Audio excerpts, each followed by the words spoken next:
life to literally not make the world better as well, but ourselves too, working both ways. Yes.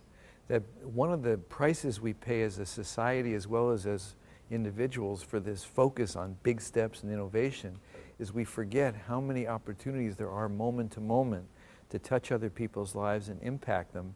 And so in the example I give in the book where a clinic was trying to improve its process, we think in terms of expensive software and fancy consultants and huge new interventions that are going to be costly in time or money.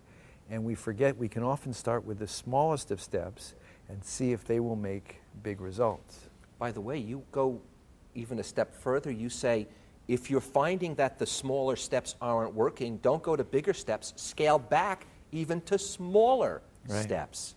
Right. One of the reasons I wrote the book was if I could convince people that you look at almost any big result in your life, and I list things like the microwave and the internet and eBay, they came out of some tiny, tiny notion, thought, idea, or mistake that somebody made and got interested in, and out of focusing on that, big leaps occurred. So it's very hard to overcome that resistance in a culture where a 70mm Dolby Extreme makeover, those kinds of things look like the myth and the and fantasy of how we're going to get to big results. Small rewards. Yes. I have 15 question marks after this one. The larger the external rewards, the greater the risk of inhibiting or stunting the native drive for excellence. Yes. And then I wrote this: I just hope my bosses aren't listening, because I want a big fat juicy raise, you know? But you say that's important. Explain that, because again, I don't know how, a nice big fat bonus at the end of the month would be just delicious. Yet Sure. You say for the health of self and organization, think small again. Well, I'm not against people being well compensated for their work. Okay, good. Now the bosses could turn back on. But when it comes, but you probably would be the first to admit you're not doing this work because you want to get rich from it. You do it because you love it. And I've got proof of that. But when you look at all the research, for example, Toyota rewards people for their ideas with an award equivalent of $3.17. Southwest Airlines, another extraordinarily successful firm, $5 for an idea. The idea being, and it was based on Dr. Deming's basic premise, and the research would fill this room, that people are intrinsically motivated to want to contribute, participate, be proud of what they do at the end of the day. And if you and I are both working for Toyota or Southwest, and they tell us that whoever comes up with the biggest idea that saves the company the most money is going to get the biggest reward, then I'm going through the day looking for what I think is going to be a big idea. And something small and trivial in the moment, I'm not going to pay attention to. And even if I do, why would I want to tell you? Because I don't want to share the reward with someone else. I want the money. But for a $3 reward that's going to make my job easier and make me proud of myself at the end of the day and something I can go home and tell my family about, that I'm likely to share with you so we can come up with a better idea. Toyota gets over 100 suggestions a year from each of its employees. They brag they can put over 80% of them into practice almost immediately because they're so small they don't cost much of anything. And what does that do to employee morale? If you're going through the day looking for things to make your job, the product, the service better, your employer is listening and you're getting acknowledged for it even in small ways with thank yous and small tokens. So it tends to increment. Of course, some of these small ideas turned out to be huge because you don't know what small idea at the end of the day is going to be an extraordinary innovation. Oh, this is fascinating, Doctor.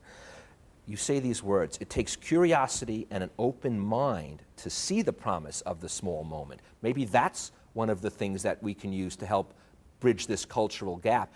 And by the way, and this is follow up on that, but add to it how you see this working in relationships. Because I thought that was, again, I was looking at this mostly for the self-improvement as well as the corporate and business improvement. Yes. But I wasn't beginning to place it into the relationship improvement. One of the most elegant research bodies in the world on the subject of relationships, specifically marriage, is going on at the University of Washington, where Dr. Gottman has studied over 10,000 couples over the last 15 years. He can sit down with you and your fiance for a 15-minute interview, predict the likelihood you'll be happily married versus miserable or divorced 4 years later with 93% accuracy. Now, we found a few things, but one of them that showed up consistently was that in successful couples who 4 years later were thriving, positive attention outweighed negative on a daily basis by 5 to 1. Now what does that mean? 5 candlelight dinners, 5 trips to the Caribbean? It's not physically possible. You're talking about these small trivial moments during the day. When you call your sweetheart up during the day, does their voice light up when they realize it's you? Or does their voice imply you're interrupting their more important tasks? Do they put down the remote control, the newspaper, the telephone when you come through the door? If you're going to be home at 6 and you're late, do you call to say you're going to be late? If your mate went to the dentist that morning, do you remember to ask them about it that night? These small trivial moments were more predictive of success 4 years later than almost anything else you could do. See, I knew I should have been the co-author of this book. Because, no, I'll tell you why. I have this running thing with my own wife where we say how you feel, what makes this relationship so wonderful is how you feel about yourself, and that is it. When, Yes. when you're with that other person, you're feeling better due to those small little Yes. moments, not anything that is huge, large, or grandiose. That's right. Here's one for you. The beauty and the challenge of Kaizen is that it requires faith. I thought, whoa, here, I almost thought, as I was reading it, maybe this is why I'm not the co-author, there you go.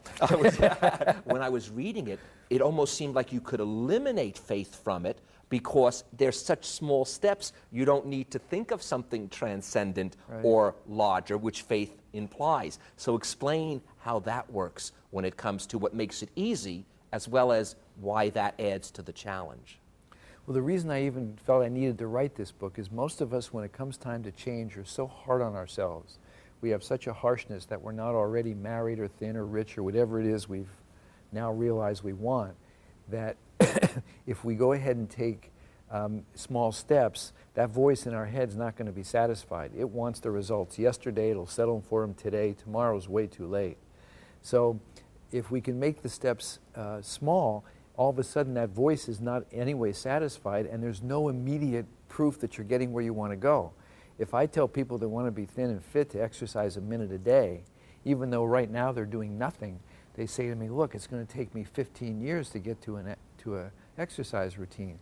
What you're counting on with Kaizen, the faith, is that this marvelous brain, this body, this soul that's geared towards growth and love and life will go where you direct it. So if incrementally you're programming it to go towards movement, to go towards being loving, the body will make the big leaps itself. It's waiting for your direction. Well, that's why you say this is a process. This is not an end upon itself. It is the process Right. merely to get us through the journey. Yes. And it's really a tortoise and the hare argument because it looks like the quickest way to get the result is big steps, but we've all experienced it just doesn't work that way. It's why health clubs, as you say, do all their advertising in January and February. People join and then have trouble staying with it. Well, Doc, I'm going to end our conversation, since our time is up, with the small little step itself. With the way you ended your book, in fact. What more important task does this life hold than to draw out the possibility in each and every moment? Thank you, Bob, so very much. Thank you, Barry. And thank you for joining us. Now, before the doctor leaves, I would like to leave you with these words from the Kaizen Way. While the steps may be small, what we're reaching for is not to commit your life to honoring and maintaining health, to the passion and excellence of career, to the pursuit of rewarding relationships, or the continued upward revision of your personal standards, is to strive for powerful goals, often elusive and at times frightening. But for now, all you need to do is take one small step. I'm Barry Kibrick. Take that small step, for it oftentimes lies just between the lines of what is elusive and frightening. Thank you, Robert. Thanks, Barry. If you'd like a tape of our show or would like to become a member of our book club and receive our weekly email show updates, just write us at barrykibrick@aol.com